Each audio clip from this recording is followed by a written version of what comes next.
तो देख लो, आज हम लोग West Bengal class 12 business studies का चैप्टर नंबर 7 डायरेक्टिंग स्टार्ट करने वाले हैं। ठीक है, तो मैनेजमेंट का अब तक हम लोग प्लानिंग, ऑर्गेनाइजिंग एंड स्टाफिंग किए हैं। आज जो हम लोग करने वाले हैं उसका नाम है डायरेक्टिंग। ठीक है, what do you mean by directing? तो डायरेक्टिंग का मतलब क्या होता है? देखो, ये भी लंबा चैप्टर है। ठीक है, डायरेक्टिंग भी लंबा चैप्टर है, इसको हम लोग को धीरे धीरे आराम से पूरा समझना पड़ेगा। तो चलो, what do you mean by directing? Directing का मतलब क्या होता है? डायरेक्टिंग का मतलब होता है to direct something, to supervise something.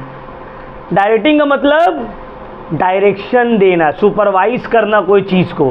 Clear हुआ? डायरेक्टिंग में be defined as a managerial function concern with instructing, guiding, supervising and motivating the employ to work in order to achieve organisational goals. Directing का मतलब यहाँ पे बोला गया है instruction देना, गाइड करना, सुपरवाइज करना और मोटिवेट करना। किसको? एम्प्लॉय को, ताकि ऑर्गेनाइजेशन का गोल्स अचीव हो पाए। इसी को हम लोग क्या बोलते हैं? समझ में आ रहा बात? मतलब बहला फुसला कर, समझा बुझा कर ऑर्गेनाइजेशन का गोल को फुलफिल करवाना। क्लियर? ये है मीनिंग डायरेक्टिंग का। अब डायरेक्टिंग का क्या फीचर्स है? What are the features of directing? पहला, डायरेक्टिंग इनिशिएट्स एक्शन। डायरेक्टिंग क्या रहता है? डायरेक्टिंग एक्शन इनिशिएट कराता है, मतलब डायरेक्ट उस चीज को किया जाएगा जो ऑलरेडी हो रहा है। समझ में आ रहा बात? तुम किसी को सुपरवाइज या गाइड या डायरेक्ट कब करोगे? जब वो कुछ कर रहा है उस दौरान। समझ में आ रहा है बात? Pervasive function. परवेसिव फंक्शन मतलब directing is required in all level of organisation. देखो, एक अगर लोअर लेवल ऑफ मैनेजमेंट है, जहां पे ग्राउंड स्टाफ लोग काम कर रहा है, छोटा मोटा वर्कर लोग काम कर रहा है, पेटी वर्कर्स लोग काम कर रहे हैं, उन लोगों को भी डायरेक्ट करने के लिए कोई ना कोई चाहिए। बड़ा लेवल में कोई टॉप मैनेजमेंट में, वो लोग को भी तो डायरेक्ट करने के लिए कोई ना कोई चाहिए, गाइड, सुपरवाइज करने के लिए कोई ना कोई चाहिए। ठीक है, तो ये ऑल लेवल ऑफ मैनेजमेंट में पाया जाता है। It is a continuous process. Directing क्या? एक कंटिन्यूअस प्रोसेस है। जब तक ऑर्गेनाइजेशन रहेगा तब तक मैनेजमेंट का जितना भी फंक्शंस है सब कंटिन्यू रहेगा। Planning is a continuous process, organising is a continuous process, staffing is a continuous process. उसी तरह directing is also a continuous process. Performance oriented. Directing क्या होता है? परफॉर्मेंस ओरिएंटेड मतलब अगर मान लो तुम लोग को गाइड कर रहे हैं तो हमको बदले में क्या चाहिए? रिजल्ट, है ना? क्यों? क्योंकि directing is performance oriented. Direct किया ही जाता है परफॉर्मेंस को इनहैंस करने के लिए। Clear? Downward flow of instruction. Directing, अच्छा हम तुम लोग को गाइड करेंगे, तुम लोग हमको गाइड करोगे। अगर हम टीचर है तो हम ना तुम लोगों को गाइड करेंगे। समझ में आ रहा? जो मेरे सीनियर रहेगा वो हमको गाइड करेगा। तो डायरेक्टिंग जो है ये हमेशा डाउनवर्ड फ्लो होता है। सुपीरियर डायरेक्ट करता है, गाइड करता है अपना जूनियर को। समझ में आया बात? तो ये सब क्या है? These are the features of directing. चलो नेक्स्ट आते हैं प्रिंसिपल्स ऑफ डायरेक्टिंग। ठीक है, ये भी बहुत इंपॉर्टेंट है। डायरेक्टिंग का क्या प्रिंसिपल्स है? What are the different principles of directing? बोलो, what are the different principles of directing? Directing का क्या क्या अलग अलग फीचर्स है, सॉरी प्रिंसिपल्स है। पहला, प्रिंसिपल्स ऑफ हार्मनी ऑब्जेक्टिव। क्या मतलब है इसका? Employ of every organisation must work together for achievement of organisational goal. Principles of harmony objective का मतलब है वर्कर का जितना, ऑर्गेनाइजेशन का जितना भी एम्प्लॉय है सब एक साथ हाथ में हाथ देकर ऑर्गेनाइजेशन का गोल को फुलफिल करने में मदद करे।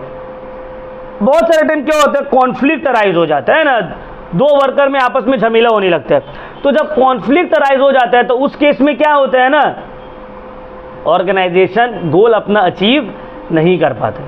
समझ में आया? दूसरा, principles of maximum individual contribution.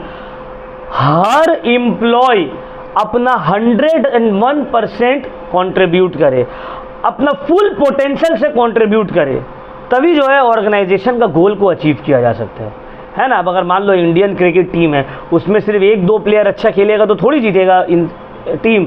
इसमें क्या होगा, जितना भी प्लेयर है सब अपना 100% कंट्रीब्यूट करेगा तो क्या होगा, टीम जीतेगा।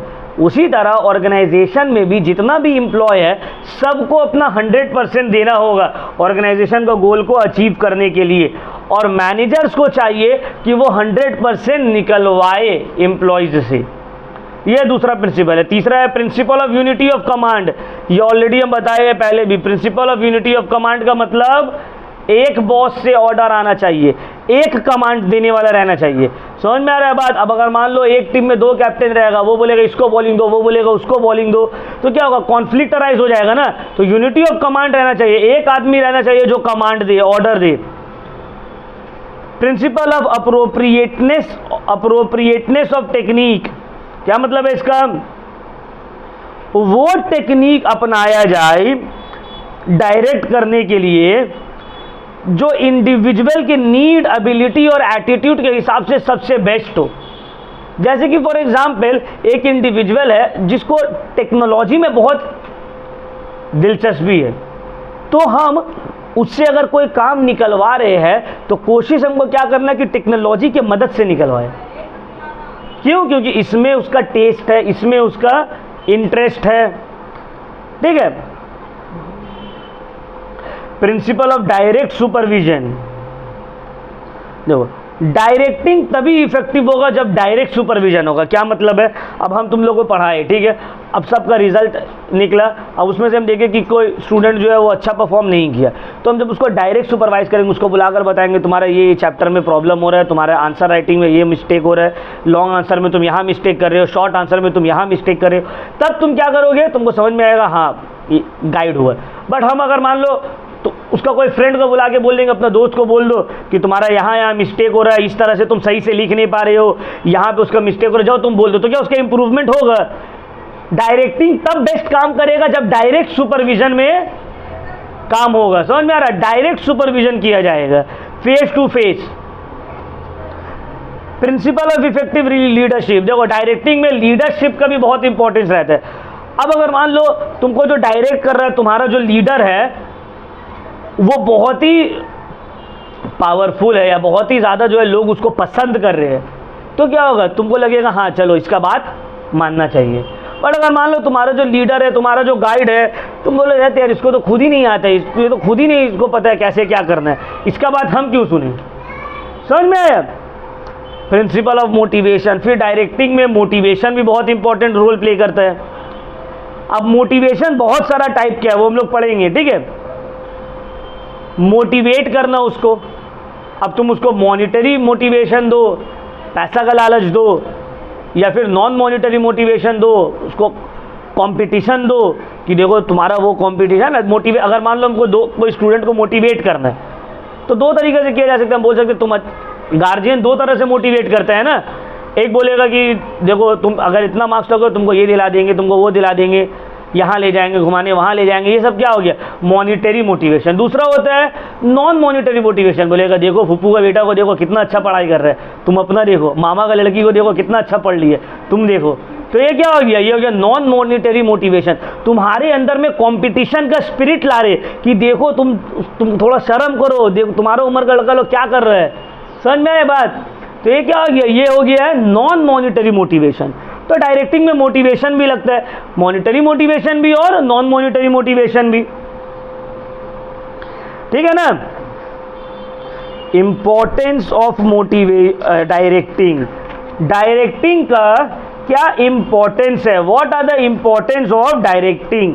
पहला, इनिशिएट्स एक्शन। डायरेक्टिंग से ही तो एक्शन स्टार्ट होता है। प्लानिंग में क्या हुआ, प्लानिंग में तुम कुछ कर नहीं रहे हो, it is a mental exercise. तुम बना लिए पूरा अच्छे से सब कुछ, क्या कब क्या कैसे करना है। डायरेक्टिंग में क्या होता है, तुम उसको स्टार्ट करते हो। समझ में आ रहा है। तो एक्शन स्टार्ट होता है यहीं से। देखते हो ना, डायरेक्टर जैसे बोलता है एक्शन, पिक्चर शूटिंग स्टार्ट, तो एक्शन डायरेक्टिंग से ही स्टार्ट होता है। दूसरा, इंटीग्रेट्स एम्प्लॉयज एफर्ट। यहाँ पे कोऑर्डिनेशन स्टार्ट होता है। एम्प्लॉयज एक दूसरे के साथ कोऑर्डिनेट करता है, वर्कर एक दूसरे के साथ कोऑर्डिनेशन स्टार्ट करता है। Improves efficiency through motivation. अब देखो एक स्टूडेंट है जो ठीक ठाक है पढ़ाई में, बट वो लेजीनेस दिखा रहा है। अब अगर उसको मोटिवेट किया जाए तो उसका एफिशिएंसी इंक्रीज होगा। यह एक वर्कर है जो काम कर सकता है बट वो लेजीनेस दिखा रहा है, अगर उसको मोटिवेट किया जाए तो वो भी, उसका भी एफिशिएंसी इंक्रीज होगा। तो डायरेक्टिंग क्या करता है, मोटिवेशन के थ्रू तुम्हारा एफिशिएंसी को भी बढ़ाने में हेल्प करता है। फैसिलिटेट चेंज, डायरेक्टिंग चेंजेस लाने में हेल्प करता है। मान लो ऑर्गेनाइजेशन में कुछ चेंजेस आए हैं, उसको भी तुमको बोलना पड़ेगा ना, डायरेक्ट करना पड़ेगा लोगों को। अब अगर हम एक टेक्नोलॉजी यूज़ कर रहे हैं कोई सामान बनाने के लिए, अब अगर टेक्नोलॉजी में चेंजेस आए तो डायरेक्टिंग तो लगेगा, हमको तो समझाना होगा ना कि ये कैसे काम करेगा। डायरेक्टिंग क्या करता है, ऑर्गेनाइजेशन में बैलेंस बना के रखता है। अगर डायरेक्टिंग नहीं होगा, डायरेक्शन नहीं होगा, गाइड नहीं करेगा तो सब अपनी मर्जी से जो जैसे कर रहे हैं। अब जैसे कि मान लो तुमको कोई बोलने वाला नहीं है, तुम काम कर रहे हो तो तुम्हारा जैसे दिल चाहेगा तुम काम करोगे, तुमको लगेगा हाँ हम सही कर रहे हो सकता है तुम्हारा इंटेंशन खराब नहीं है, तुम कर रहे हो, तुमको लग रहा हाँ यही सही है, हो सकता है एक्चुअली अगर तुमको कोई गाइड करे तो तुम और बेटर कर दो। तो ऑर्गेनाइजेशन में बैलेंस मेंटेन करने में और ऑर्गेनाइजेशन को ग्रो करने में हेल्प करता है डायरेक्टिंग, ठीक है ना। अब हम लोग आते हैं एलिमेंट ऑफ डायरेक्टिंग, बहुत इंपॉर्टेंट है ये एलिमेंट ऑफ डायरेक्टिंग, बहुत इंपॉर्टेंट है। 4 एलिमेंट ऑफ डायरेक्टिंग है, supervision, motivation, leadership, communication. Total कितना है एलिमेंट्स ऑफ डायरेक्टिंग है, क्या क्या, सुपरविजन, मोटिवेशन, लीडरशिप और कम्युनिकेशन। ये 4 एलिमेंट्स है डायरेक्टिंग का, ये चारों को हम लोगों को पढ़ना पड़ेगा, ठीक है। तो चलो स्टार्ट करते हैं। सबसे पहले सुपरविजन का क्या मतलब है, what do you mean by supervision. Supervision का मतलब होता है इंस्ट्रक्शन देना, गाइड करना, प्रोसेस बताना, किसको, अपना सबऑर्डिनेट को। Supervision means instructing and guiding the subordinates so that he can perform the job more efficiently. तुम अगर एक सम्स बना रहे हो, हम तुमको सुपरवाइज कर रहे हैं या गाइड कर रहे हैं, क्यों, ताकि उस सम्स को तुम और जल्दी बना लो, और बेटर वे में बना लो, और अच्छे तरीके से बना लो, और एक्यूरेसी के साथ बना लो। तो यही काम रहता है सुपरविजन का। सुपरविजन मीन्स टू गाइड और इंस्ट्रक्ट द एम्प्लॉय और the subordinates so that he can perform the job in a more efficient and correct manner. समझ में आ रहे हैं। अब सुपरविजन का फीचर्स क्या है, पहला है ये यूनिवर्सल एक्टिविटी है, हर लेवल ऑफ मैनेजमेंट में सुपरविजन का जरूरत पड़ता है। जितना भी बड़ा, यहां तक का देश का पीएम को भी कोई सुपरवाइज करता है, गाइड करता है, वो भी हर काम अपने से नहीं करता है। तो जितना टॉप लेवल ऑफ मैनेजमेंट में भी क्यों ना रहे, सुपरविजन का जरूरत सबको पड़ता है। सुपरविजन एक कंटिन्यूअस प्रोसेस है। सुपरविजन फेस टू फेस होता है। फेस टू फेस मतलब जरूरी नहीं है कि सामने बैठा करो, फेस टू फेस मतलब फोन में भी हो सकता है, समझ में आ रहा है, वीडियो कॉल में भी हो सकता है, मतलब कम्युनिकेशन, डायरेक्ट कांटेक्ट होना चाहिए। अब ऐसे नहीं कि हम यहाँ बैठ के और तुम दिल्ली में बैठ के हो और मन ही मन में सुपरविजन हो रहा है, नहीं, एक लिंक है, या तो हम तुमको फ़ोन करके समझाएंगे, या तो हम तुमको वीडियो कॉल करके समझाएंगे, समझ में आ रहा है, या तुमसे मिलकर समझाएंगे, मैसेज करके समझाएंगे। तो कोई कांटेक्ट होना चाहिए सुपरविजन के लिए। सुपरविजन का सबसे ज़्यादा यूज़ और सबसे ज़्यादा importance lower level of management में रहता है ना।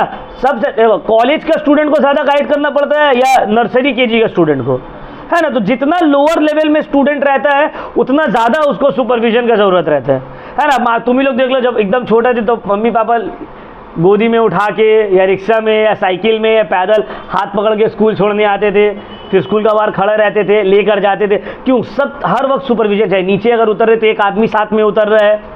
अब जैसे जैसे वक्त गया तुम लोग एडल्ट होते गए, ठीक है, चलो स्कूल अपने से आना जाना, बहुत सारा स्टार्टिंग में हो सकता है किसी को रिक्शा वाला छोड़ने जाता होगा, या बाबू फ़ोन कर दोगे पहुँच के यहाँ आ गए या ये हो गए, है ना। आहिस्ते आहिस्ते क्या वो सुपरविजन कम हुआ, बट ऐसे नहीं एकदम ही कम। अब तुम दिन भर घूम रहे हो तो घर वालों को फ़ोन करेगा ना कि कहाँ है भाई, सुबह से निकल के या एक दिन से आए नहीं, क्यों, ऐसे नहीं कि सुपरविजन पूरा ख़त्म हो गया, सुपरविजन अब कम हो गया है। तो सुपरविजन कभी ख़त्म नहीं होता है, ऑल लेवल ऑफ मैनेजमेंट में रहता है, बट जितना लोअर लेवल ऑफ मैनेजमेंट रहेगा सुपरविजन उतना ज़्यादा रहेगा, जितना हायर लेवल ऑफ मैनेजमेंट रहेगा सुपरविजन उतना कम रहेगा, ठीक है। सुपरविजन का क्या इंपॉर्टेंस है, पहला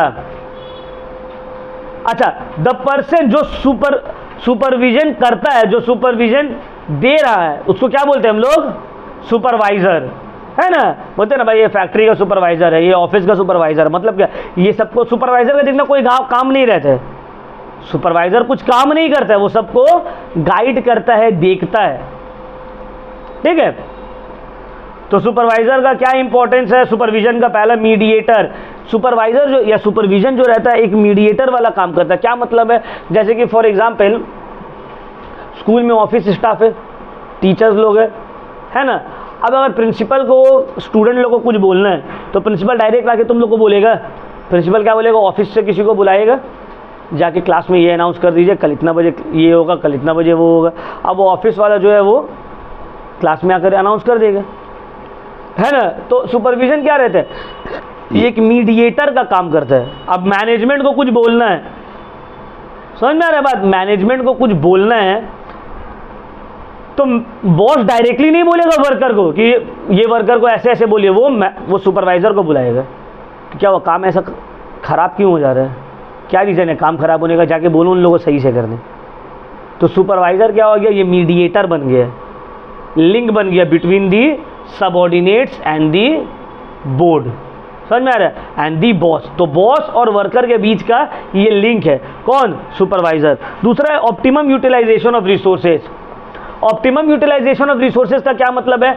ऑप्टिमम यूटिलाइजेशन ऑफ रिसोर्सेज का मतलब है कि सुपरवाइजर जो है या सुपरविजन के थ्रू तुम रिसोर्सेज को बेस्ट और पॉसिबल वे में यूज करते हो। तुम रिसोर्सेज को सबसे बेस्ट और पॉसिबल वे में यूज करते हो with the help of supervision. ये ग्रुप यूनिटी वाला काम है, ठीक है। एक आदमी को बैठ के जनरली सुपरवाइज नहीं किया जाता, सुपरवाइज पूरा ग्रुप को किया जाता है, ठीक है। फीडबैक, सुपरविजन में फीडबैक भी बहुत इंपॉर्टेंस रखता है। सुपरविजन परफॉर्मेंस को कंट्रोल करने में हेल्प करता है। सुपरविजन डिसिप्लिन को मेंटेन करने में हेल्प करता है, ठीक है। अब फंक्शंस ऑफ सुपरवाइजर, एक सुपरवाइजर का क्या फंक्शन रहता है बता ही दिए। पहला, ये एक लिंक की तरह काम करता है बॉस और वर्कर्स के बीच में, ऑर्डर्स इशू करता है और इंस्ट्रक्शंस देता है ना। सुपरवाइजर ऑर्डर देगा, इंस्ट्रक्शन देगा, सबऑर्डिनेट को गाइड करेगा। वर्क शेड्यूलिंग का काम, वर्क शेड्यूलिंग का काम मतलब कितने बजे से काम क्या होगा नहीं होगा, कब स्टार्ट होगा कब बंद होगा, ये सब कौन बताएगा? सुपरवाइजर शेड्यूलिंग करता है, वर्क शेड्यूलिंग का काम उसी का रहेगा। डिसिप्लिन मेंटेन करता है सुपरवाइजर, परफॉर्मेंस को मॉनिटर करता है, सेफ्टी इंश्योर करता है सब कुछ सेफ है या नहीं है, मोटिवेट करता है वर्कर्स को, हैंडलिंग ग्राइवेंसेस, अगर किसी को कोई दुख तकलीफ पीड़ा दर्द है तो किसको बताएगा? सुपरवाइजर को, सुपरवाइजर हैंडल करेगा। समझ में आ रहा है बात? रिपोर्टिंग, जो भी तुम्हारा रिपोर्ट है, जो भी तुम्हारा रिजल्ट आ रहा है, सुपरवाइजर इसको कम्युनिकेट करेगा सीनियर्स तक, ठीक है ना। तो क्लियर हो गया पॉइंट। चलो नेक्स्ट हम लोग आते हैं मोटिवेशन। मोटिवेशन का क्या मतलब है? What do you mean by motivation? बोलो। मोटिवेशन मतलब किसी को जोश दिलाना, है ना, कि मतलब वो कर ही दे काम। समझ में आ रहा है बात? तो मोटिवेशन का मतलब क्या होता है? लोगों को जोश दिलाना ताकि तुम उससे अपना काम करवा सको। समझ में आया बात? It means motivation means stimulating the people or inducing people to work so that the attained goal और desired goal is achieved। School में भी बहुत सारा मोटिवेशन का क्लासेस होता है, स्टूडेंट लोग के भी लिए होता है, टीचर्स लोग के लिए भी होता है। अब देखो जो यंग रहता है वो जल्दी मोटिवेट हो जाता है ना। मान लो कोई 22 साल 24 साल का एम्प्लॉय है या वर्कर है, उसको मोटिवेट किया, वो एकदम बोल देना एकदम करना ही है। मान लो कोई 55 65 का है 60 का है, उसको तुम मोटिवेट कर रहे हो तो होगा उतना मोटिवेट होगा? बोलो, उतना मोटिवेट होगा? क्यों बोलेगा? वो हर साल वाला है, हर साल ऐसा लेक्चर होता है, तो उसके लिए क्या वो रूटीन है, बोलेगा यार फिर से 2 दिन जाके टाइम बर्बाद करना पड़ेगा। स्कूल में होता था 2 दिन, हर साल 2 दिन मोटिवेशन वाला क्लास। अब जो हम पहला साल था मेरा, तो हम एकदम ये डायरी वायरी लेके जो बोलेगा लिखेंगे, और जो जो पुराने टीचर्स लोग था उन लोग सबको देख रहे यार, मतलब ऐसे ही बैठ के घड़ी देख रहा कब जाएंगे, जो पीछे में बैठ के वो लोग फ़ोन घाट रहा।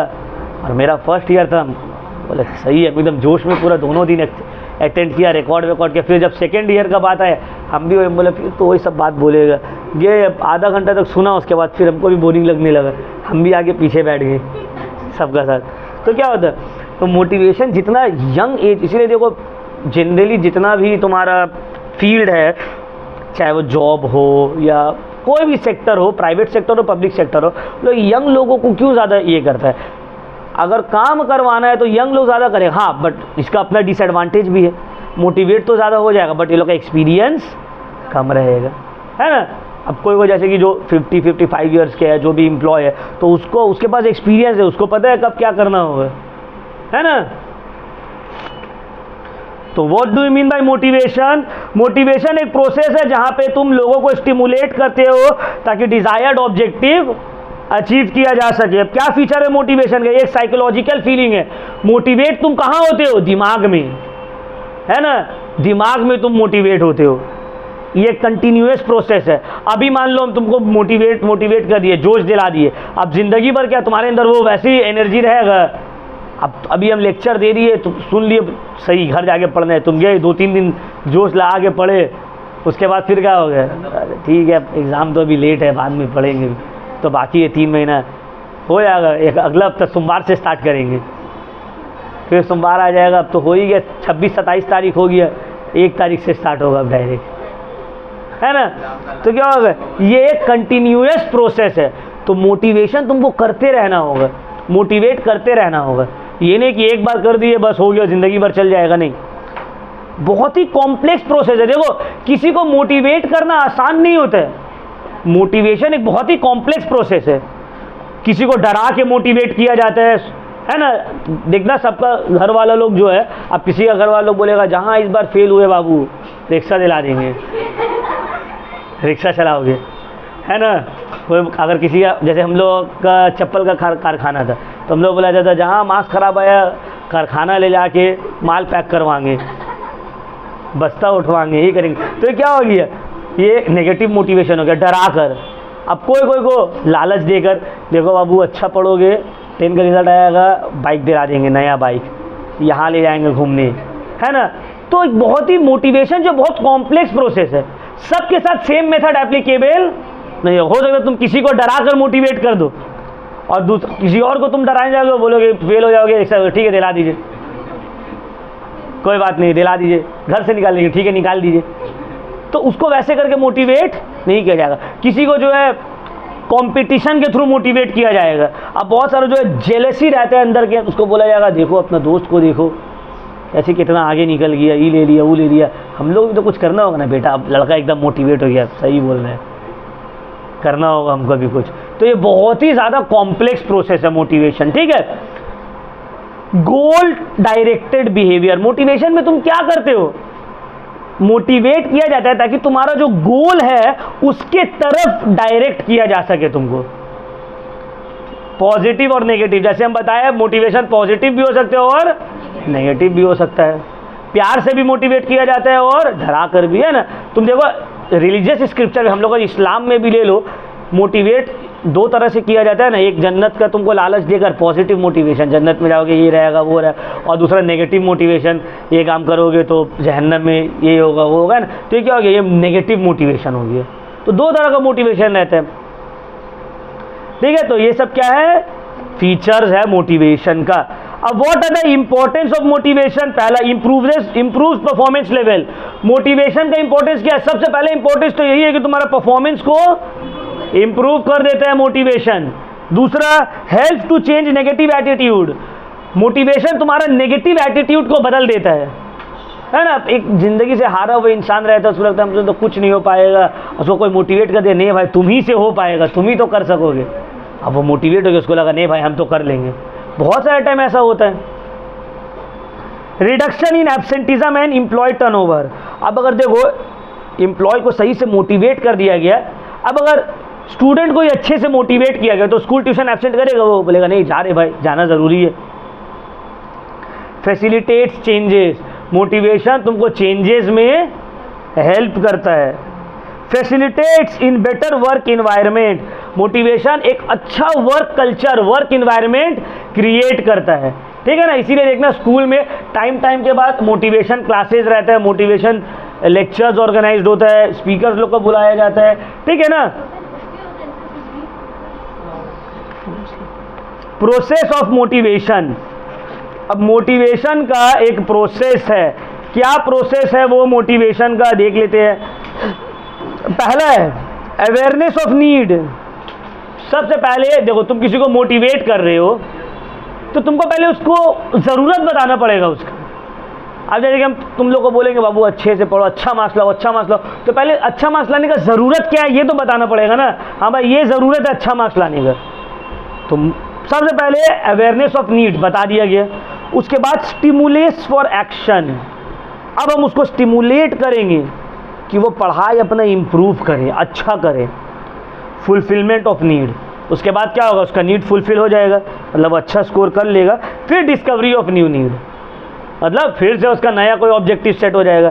जब तुम लोग 10 दिए होगे तो घर वालों बोला होगा ना, देखो बाबू 10 तक पढ़ना होगा, अच्छा मार्क्स लाना होगा, ज़िंदगी और मौत का सवाल है, मोहल्ले में नाक कट जाएगा, क्या बोलेंगे मामा मामी को, फुप्पी को, अच्छा मार्क्स लाना होगा, देखो सब पूछेगा, है ना।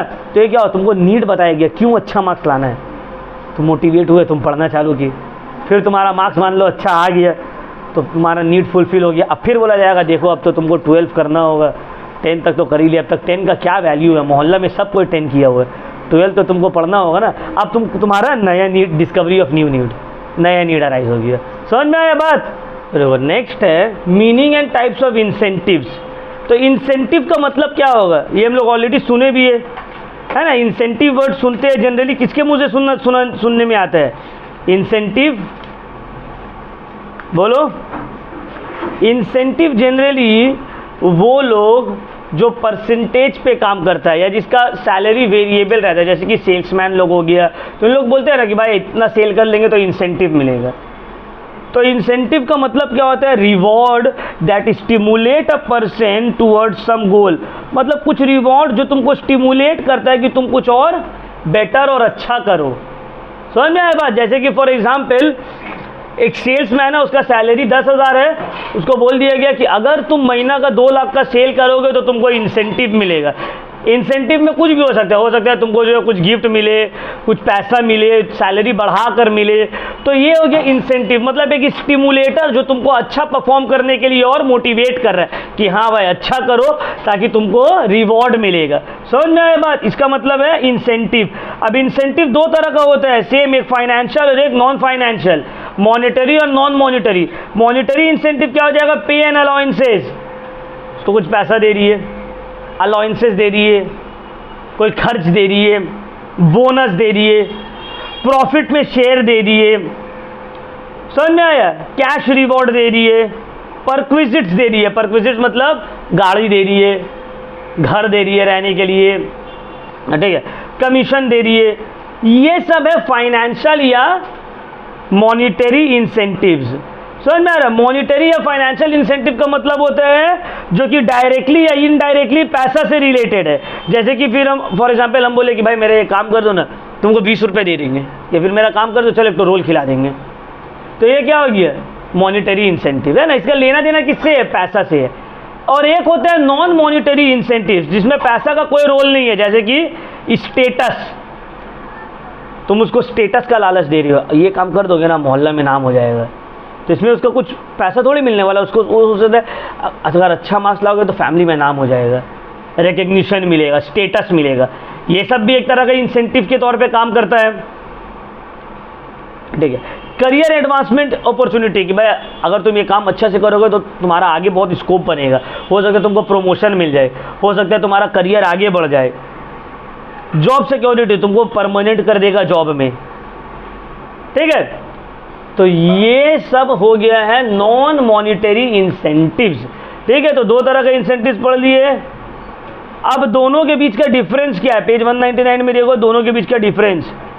तो फाइनेंशियल इंसेंटिव्स या मॉनिटरी इंसेंटिव्स होता है वो इंसेंटिव्स जिसको पैसा में मेजर किया जा सकता है, जैसे कि हम अगर तुम्हारा सैलरी बढ़ाएंगे, तुमको कुछ सामान देंगे, तो उसको तुम कैलकुलेट कर सकते हो ना पैसा में। हाँ सर जो है भाई एक घड़ी गिफ्ट किया, तो घड़ी का कितना वैल्यू है, 200 रुपये। तो ये हो गया मॉनिटरी बेनिफिट, ठीक है, इंसेंटिव्स।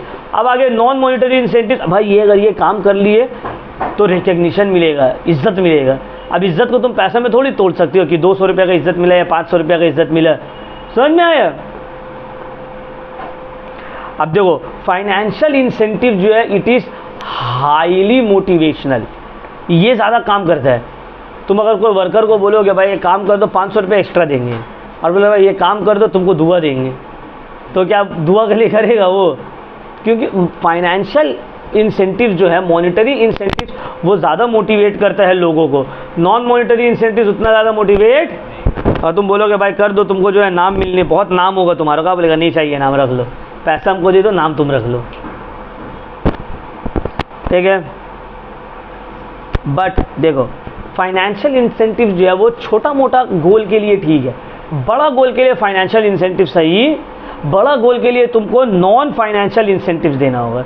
जैसे कि फॉर एग्जांपल जो सोल्जर्स लोग बॉर्डर में लड़ रहा है, तो वो लोग क्या सिर्फ फाइनेंशियल इंसेंटिव से अपना जान दे देगा? उन लोग को चाहिए, उन लोग को अंदर नॉन फाइनेंशियल, उन लोग को रहता भाई देश का प्रेम है ना, कंट्री के तरफ जो है लगाव, ये ज़्यादा मोटिवेशनल फैक्टर उन लोगों का काम करता है रेदर दैन मनी। अभी अगर मान लो कोई सोल्जर को 50,000 की जगह, कोई नॉर्मल आदमी को 50,000 की जगह 60,000 रुपये देगा, लो 60,000 जाओ बॉर्डर में जाके लड़ो, तो वो लड़ेगा। बट सोल्जर जो है मान लो उसको अगर 1 महीने का सैलरी नहीं भी दिया जाएगा तो भी वो जाकर बॉर्डर में लड़ेगा। क्यों? क्योंकि उसके लिए सिर्फ फाइनेंशियल फैक्टर नहीं है, नॉन फाइनेंशियल फैक्टर, उसको जो प्राउड है अपने कंट्री पे, उसको जो प्यार है अपने कंट्री से, तो ये बड़ा बड़ा गोल को फुलफिल करने में हेल्प करता है। चलो अब आते हैं लीडरशिप। लीडरशिप का मतलब क्या होता है? लीडरशिप में be defined as a process of influencing the behaviour of the followers by clarifying the objectives of the leading group towards the achievement of common goals of the organisation. Leadership का मतलब होता है कि दूसरा को behaviour को influence करना। तुम अगर लीडर हो, इसका मतलब क्या? तुम नॉर्मल पीपल का बिहेवियर को इन्फ्लुएंस कर सकते हो। समझ में आ रहा है बात? इसको बोला जाता है लीडर। लोग जिसको एक्सेप्ट करे, जिसका कमांड को एक्सेप्ट करे। अब लीडरशिप का फीचर क्या है? पहला ये है relation, interpersonal relation between leaders and follower. देखो लीडर्स और फॉलोअर, लीडर मतलब क्या? जो लीड कर रहा है, जो हेड है। फॉलोअर्स मतलब जो उसका मानने वाला है। दोनों के बीच में इंटर रिलेशनशिप रहता है, इंटरपर्सनल रिलेशनशिप रहता है। इन्फ्लुएंसिंग प्रोसेस, देखो लीडर तुम तभी कहलाओगे जब तुम लोगों को इन्फ्लुएंस कर सकते हो, है ना। अगर तुम्हारा कोई बात ही नहीं मानेगा तो तुम लीडर बन जाओगे। लोगों को तो एक्सेप्ट भी करना चाहिए ना कि भाई तुम लीडर हो। It is a continuous process. Leadership का एक कंटिन्यूअस प्रोसेस है, ठीक है। सिचुएशनल प्रोसेस, देखो लीडरशिप का सबसे इंपॉर्टेंट ये क्या है? सिचुएशन के हिसाब से ये चेंज होता है। मैनेजमेंट वर्सेस लीडरशिप, मैनेजमेंट और लीडरशिप के बीच में क्या डिफरेंस? देखो मैनेजमेंट जनरली एक फॉर्मल ऑर्गेनाइजेशन में होता है, लीडरशिप जो है ये फॉर्मल और इनफॉर्मल दोनों ऑर्गेनाइजेशन में होता है। जैसे कि फॉर एग्जांपल तुम अपना मैनेजर का बात क्यों सुन रहे हो? क्योंकि भाई पोजीशन में है, वो नहीं सुनेंगे तो निकाल देगा काम से। लेकिन लीडर हमेशा फॉर्मल ऑर्गेनाइजेशन से नहीं होता है। अब मान लो तुम्हारा 10 तो दोस्त है, 10 में से कोई एक का जो है बात सब सुनता है, उसको सब अपना लीडर बना लिया है। अब ये कोई फॉर्मल ऑर्गेनाइजेशन नहीं, इनफॉर्मल ऑर्गेनाइजेशन हो सकता है। उसका पर्सनल कैरेक्टरिस्टिक, उसका बोली चाली का तरीका, उसका बिहेवियर से लोग इन्फ्लुएंस होकर है। समझ में आए बात? इंपॉर्टेंस ऑफ लीडरशिप, लीडरशिप का क्या इंपॉर्टेंस है? पहला क्लैरिफिकेशन ऑफ गोल्स, गोल्स को क्लैरिफाई करता है लीडरशिप कि ऑर्गेनाइजेशन का क्या गोल है, हम लोग का मकसद क्या है। इन्फ्लुएंसिंग फॉलोअर्स, फॉलोअर्स को इन्फ्लुएंस करता है। देखते हो ना पॉलिटिकल लीडर लोग जो रहते हैं दंगा फसाद कैसे करवा देते हैं। एक बात कुछ बोला, लोग भड़क गया। क्यों? क्योंकि वो लोग के अंदर पावर है, उन लोग जाके लोगों का बिहेवियर को इन्फ्लुएंस कर सके। कल को मान लो कोई बहुत बड़ा लीडर जो है, अब वो कोई भी एक पर्टिकुलर कम्युनिटी के अगेंस्ट बयान दे देता है और अपना कम्युनिटी को बोलता है इन लोग को मारो, तो उसके बाद सुनेगा लोग।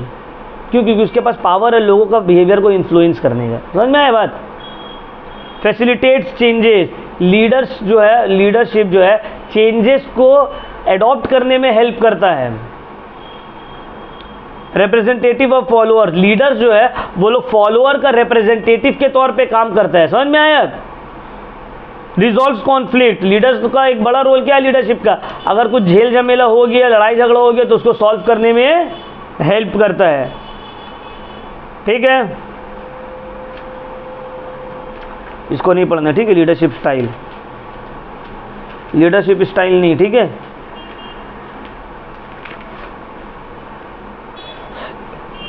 पूरा लाइन से, very important, qualities of a good leader.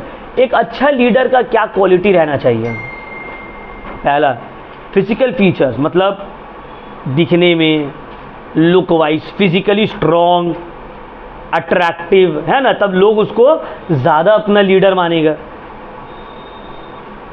ठीक है, नॉलेज एंड इंटेलिजेंस, नॉलेज भी अच्छा रहना चाहिए सब्जेक्ट के ऊपर, इंटेलिजेंसी रहना चाहिए।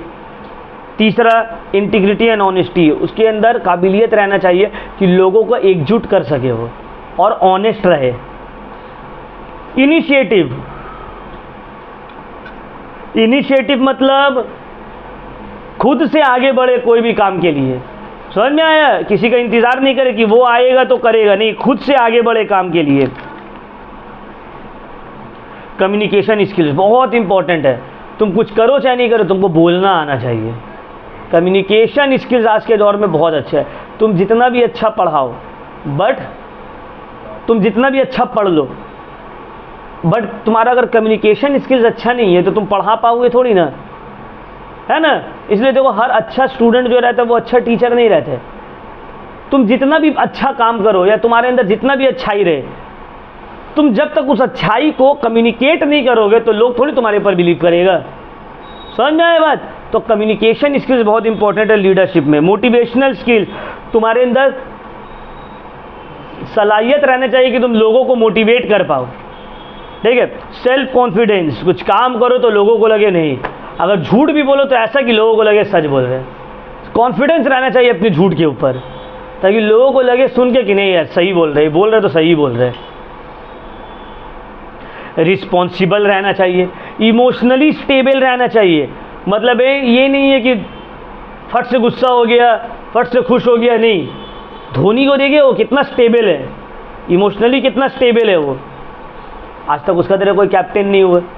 क्यों? कि ये नहीं है कि अगर मान लो कुछ गड़बड़ हो गया तो चिल्ला चिल्ली करना स्टार्ट कर दिया ग्राउंड में, ये फेंकना फांकना स्टार्ट कर दिया। नहीं, जीत रहा तो भी वो आराम से रहता है, हार रहा तो भी वो आराम से रहता है।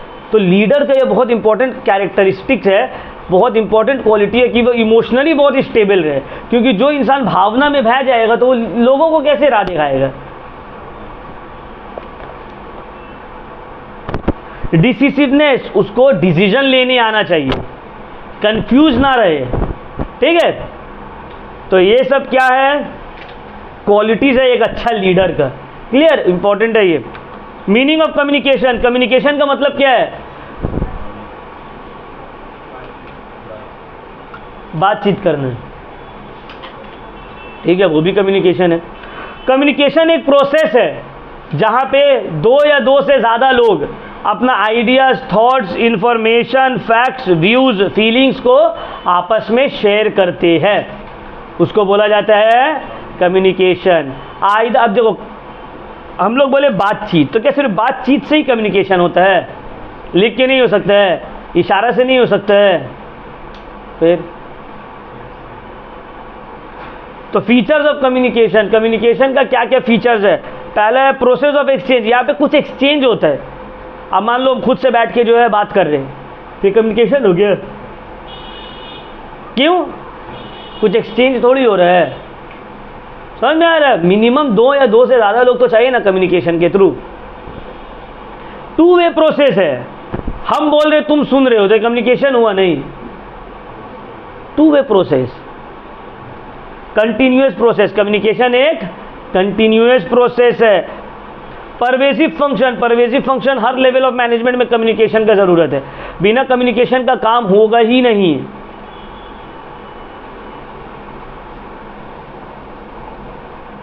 सेवरल फॉर्म्स, क्या मतलब है सेवरल फॉर्म्स का? कम्युनिकेशन का बहुत सारे तरीके हैं सर, बोल के किया जा सकता है, लिख के किया जा सकता है, साइंस के थ्रू किया जा सकता है, गेस्चर्स के थ्रू किया जा सकता है, ठीक है ना। चलो अब फिर से आगे, बहुत इंपॉर्टेंट प्रोसेस ऑफ कम्युनिकेशन या एलिमेंट्स ऑफ कम्युनिकेशन बहुत इंपॉर्टेंट है। कम्युनिकेशन का क्या स्टेप्स है या क्या प्रोसेस है? पहले होता है एक सेंडर, जैसे मान लो हम सेंडर है, हम भेजने वाले हैं, एक मैसेज रहेगा मेरे पास, क्या भेजेंगे? कुछ मैसेज रहेगा, उस मैसेज को हम इनकोड करेंगे, मतलब या तो लिखेंगे या तो वर्ड्स में एक्सप्रेस करेंगे। फिर एक मीडिया रहेगा, मतलब कैसे वो मैसेज भेजा जाएगा, व्हाट्सएप के थ्रू, कॉल के थ्रू या फेस टू फेस, जिसको हम लोग बोलते हैं चैनल, मीडिया को हम लोग चैनल ऑफ कम्युनिकेशन भी बोलते हैं। फिर रिसीवर, वहाँ पे एक सेकंड पार्टी रहेगा जो रिसीव करेगा उसको, फिर वो उसको डिकोड करेगा, मतलब समझेगा, एंड देन वो अपना फीडबैक देगा। तो ये पूरा क्या हो गया है? प्रोसेस ऑफ कम्युनिकेशन, बहुत इंपॉर्टेंट है, ठीक है। इंपॉर्टेंस ऑफ कम्युनिकेशन नहीं करना, ठीक है। अब आते हैं फॉर्म्स ऑफ कम्युनिकेशन। दो फॉर्म्स ऑफ कम्युनिकेशन है, एक है फॉर्मल कम्युनिकेशन, एक है इनफॉर्मल कम्युनिकेशन। सर क्या मतलब है दोनों का? फॉर्मल कम्युनिकेशन क्या होता है, इनफॉर्मल कम्युनिकेशन क्या होता है? बोलो। फॉर्मल कम्युनिकेशन का मतलब होता है वो कम्युनिकेशन जो कि एक फॉर्मल ऑर्गेनाइजेशन में कैरी होता है। जैसे कि फॉर एग्जांपल स्कूल में प्रिंसिपल और टीचर आपस में बात कर रहे हैं, तो कौन सा कम्युनिकेशन हो गया? Formal communication. काम का बातचीत, काम के जगह में काम का बातचीत, ठीक है। अब इसका फीचर जनरली ये ओरल या रिटन होता है, जनरली रिटन होता है, ओरल भी होता है। फॉर्मल रिलेशन है, जो दोनों में कम्युनिकेशन हो रहा है, दोनों के बीच में कैसा रिलेशन है? फॉर्मल रिलेशन, ठीक है।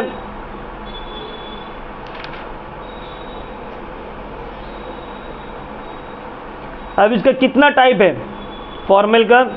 वर्टिकल, हॉरिजॉन्टल और डायगोनल। वर्टिकल मतलब जो कोई नीचे वाला ऊपर वाले से कम्युनिकेट कर रहा है, नीचे वाला ऊपर वाले से मतलब ये नहीं कि इंसान ऊपर वाला से कम्युनिकेट कर रहा है, नहीं, मतलब जो लोअर लेवल सबऑर्डिनेट है वो अपना हायर अथॉरिटी से जब कम्युनिकेट करता है, इसको बोलते हैं upward communication, sorry vertical communication. Vertical में अपवर्ड कम्युनिकेशन, समझ में। अब आते हैं डाउनवर्ड, जब मतलब ऊपर वाला बॉस जो है वर्कर से कम्युनिकेट करता है, इसको बोलते हैं डाउनवर्ड कम्युनिकेशन। दोनों ही आ जाते हैं किसमें? वर्टिकल कम्युनिकेशन से। वर्टिकल मतलब upward communication and downward communication. फिर आते हैं हॉरिजॉन्टल कम्युनिकेशन, मतलब सिमिलर लेवल से। मान लो हम साइंस के टीचर है, हम कॉमर्स के टीचर से बात कर रहे हैं, तो हम भी 11 के टीचर है, वो भी 11 का टीचर है, तो ये हॉरिजॉन्टल कम्युनिकेशन, सिमिलर लेवल में दोनों है। फिर आते हैं डायगोनल कम्युनिकेशन, मतलब एक सुपीरियर एक सबऑर्डिनेट से बात कर रहे हैं, लेकिन दोनों अलग अलग डिपार्टमेंट में काम करता है। जैसे कि फॉर एग्जांपल मान लो हम क्लास 11 का टीचर है, मान लो एक ABC स्कूल का, और हम कोई क्लास 3 का टीचर जो कि XYZ स्कूल का, उससे बात कर रहे हैं, तो पहला तो ऑर्गेनाइजेशन अलग दोनों का, उसके बाद दोनों का रैंक भी अलग अलग है, डिफरेंट है, तो इसको बोलेंगे डायगोनल कम्युनिकेशन, ठीक है ना। तो फॉर्मल कम्युनिकेशन समझ में आ गया, फॉर्मल कम्युनिकेशन क्या है। अब इसका आ जाते हैं एडवांटेज। एडवांटेज में पहला है, इसमें रिस्पॉन्सिबिलिटी को फिक्स किया जा सकता है। Formal communication generally written form में होता है, उसका रिकॉर्ड रखा जाता है, तो पता है भाई कौन क्या बोला है, सब बात रिकॉर्ड हो जाएगा। उसके बाद orderly flow of information, information order के हिसाब से फ्लो करता है। Timely and clear communication, formal generally एकदम टाइम, जैसे कि मान लो तुम अपने दोस्त को फ़ोन किया, बोले भाई एक काम है कर दो, तो क्या बोलेगा? अच्छा ठीक है कर देंगे, ठीक है। अब वो कब करेगा नहीं करेगा उसका कोई गारंटी नहीं है, बट फॉर्मल कम्युनिकेशन में गारंटी रहता है।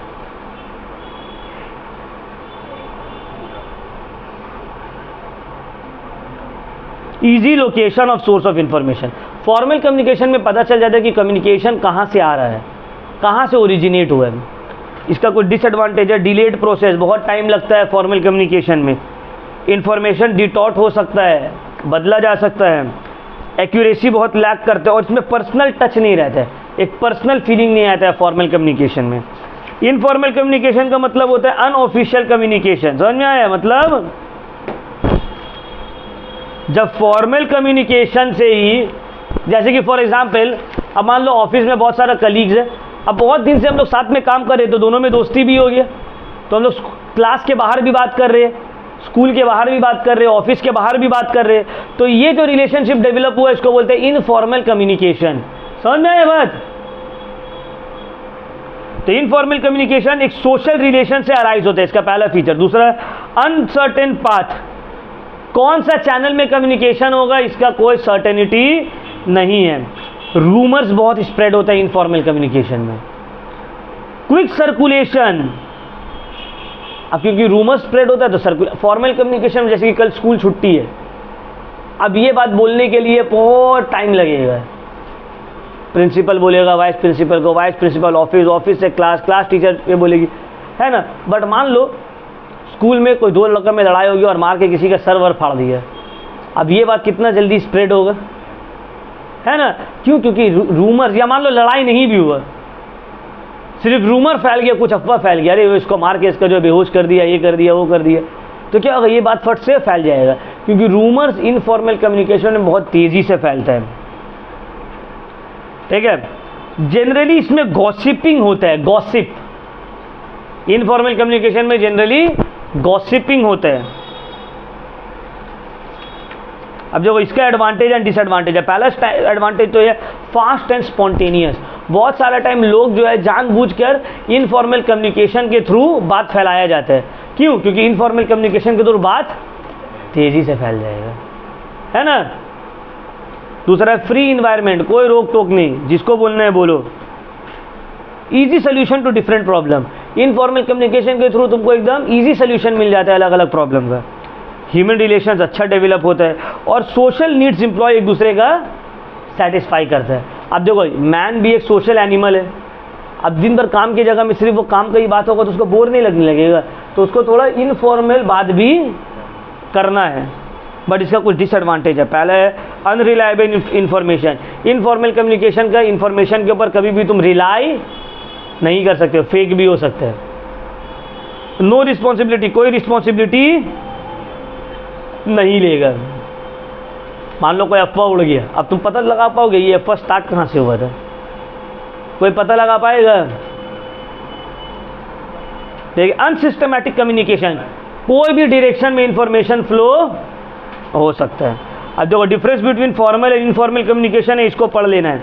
अब आते हैं बैरियर्स टू इफेक्टिव कम्युनिकेशन, उसमें चार्ट नजर आ रहा है तुमको, ये chart barriers to effective communication का पेज नंबर 220 एकदम इंपॉर्टेंट है।